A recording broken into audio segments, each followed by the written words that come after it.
తలకాయలు కోసినట్టు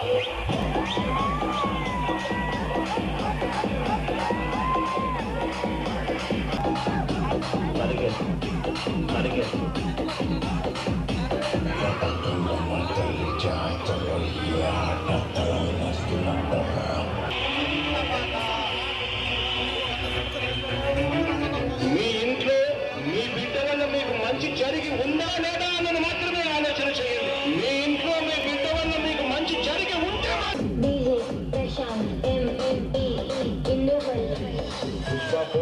తప్పే గడ్డ విధంగా తప్పే గడ్డ విధంగా తప్పే గడ్డ విధంగా తప్పే గడ్డ విధంగా తప్పే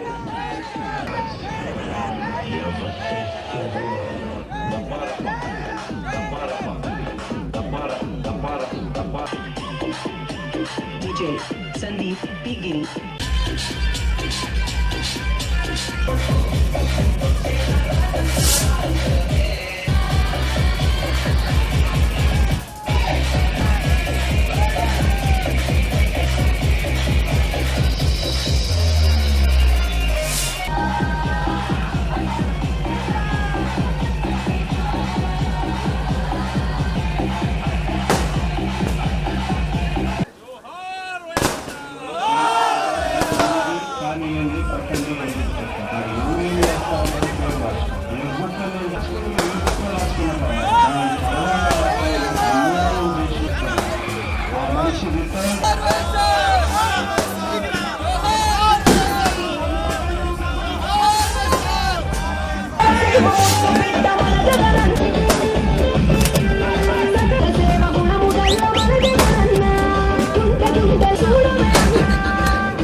బాబు పార్టీకి ఎన్నికలు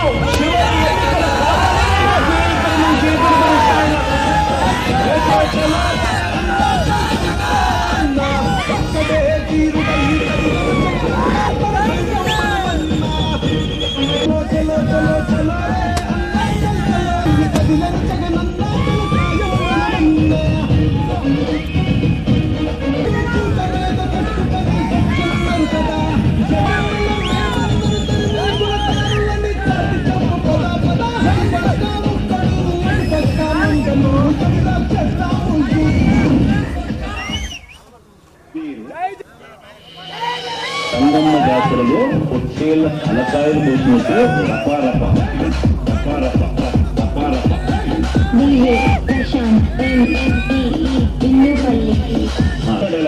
పుష్ప సినిమా డైలాగులు పెట్టినా తప్పే. వేసినది పుష్ప సినిమా డైలాగులు పెట్టినా తప్పే. పుష్ప సినిమా డైలాగులు పెట్టినా పుష్ప ఫోటోలు పెట్టినా తప్పే. గంట మిట్టనే తప్పే గంట మిట్టనే తప్పే గంట మిట్టనే తప్పే గంట మిట్టనే తప్ప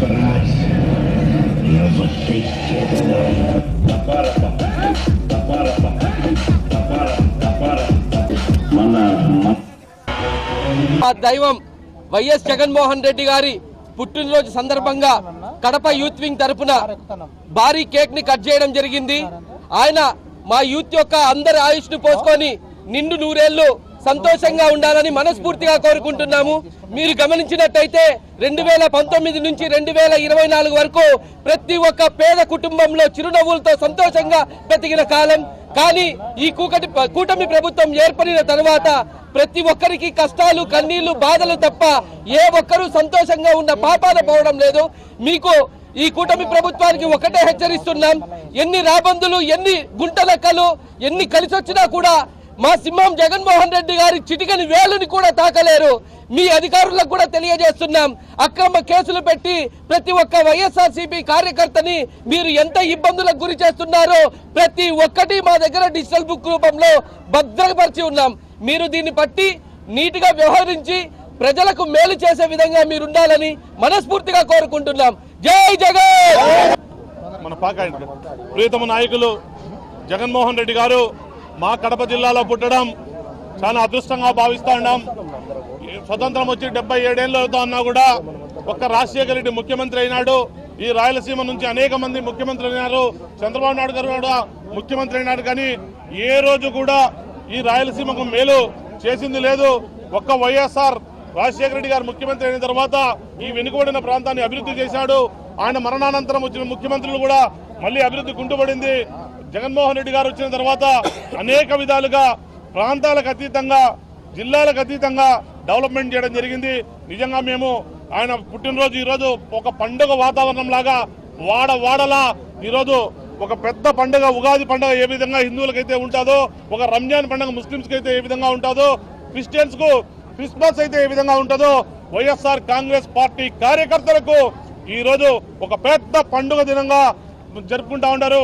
నిజంగా మేము ఆ భగవంతుని ఆయనకు అష్ట ఐశ్వర్యాలు ఆయన ఆరోగ్యాలు ఇచ్చి రానున్న 2029లో ఆయన ముఖ్యమంత్రి చేయాలని చెప్పి ఆ ఏడుకొండల స్వామిని ప్రార్థిస్తా ఉంటాం. డిసెంబర్ 21 ఇది మన ఆంధ్ర రాష్ట్రంలోనే కాదు దేశవ్యాప్తంగా ఒక పండుగ లాంటి వాతావరణాన్ని ఈరోజు నెలకొల్పింది.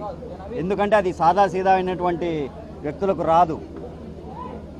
మన దేశంలోనే కాదు ఇంత ప్రజాదరణ కలిగినటువంటి వ్యక్తి, రాజకీయ నాయకుడు ఉండడం అనేటువంటిది మన ఆంధ్ర రాష్ట్ర గర్వకారణం.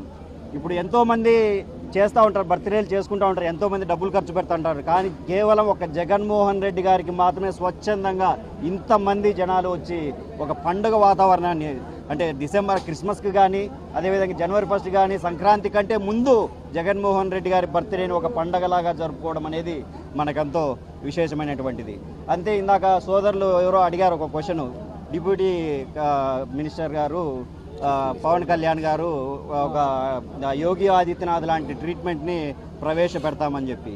అంటే ఇదే ఆయనకు గుర్తులేదా? ఇంతకుముందు వైఎస్ఆర్ కాంగ్రెస్ పార్టీ కొడకల్లారా మీ అంతు చూస్తాను, మీ తోలు చూస్తాను, ఏ జగన్మోహన్ రెడ్డి నిన్ను అధపాతాళానికి తొక్కుతాను అంటే ఈయన రౌడీ అని ఒప్పుకున్నట్టే కదా. ఆయన ఒక చిల్లర రౌడీ అని ఒప్పుకున్నట్టే కదా. ఒక రాష్ట్రానికి డిప్యూటీ సీఎం స్థాయి వ్యక్తి ఆ విధంగా మాట్లాడడం అనేది నిజంగా ఒక కుసంస్కారమైనటువంటిది. మేము ప్రజలకు ఇప్పుడు ఎందుకు ఏ స్థితిలో వార్నింగ్ ఇవ్వాల్సి వచ్చింది? జగన్మోహన్ రెడ్డి గారు ఒక మెడికల్ కాలేజీ అమ్ముతూ ఉంటే, ప్రజలకు ఉపయోగపడే మెడికల్ కాలేజీని అమ్ముతూ ఉంటే చూస్తూ ఊరుకుంటూ తానా తందానా అనాలనా? అంటే ప్రజలకు అన్యాయం జరుగుతూ ఉంటే వాళ్ళు ఏం చేస్తా అంటే అది వాళ్ళకు భజన చేస్తూ ఉండాలనా? ప్రజలకు అన్యాయం జరుగుతున్నప్పుడు గొంతు విప్పుతాం, గొంతు విప్పి మాట్లాడుతున్నప్పుడు వినకపోతే వార్నింగ్లు ఇస్తాం.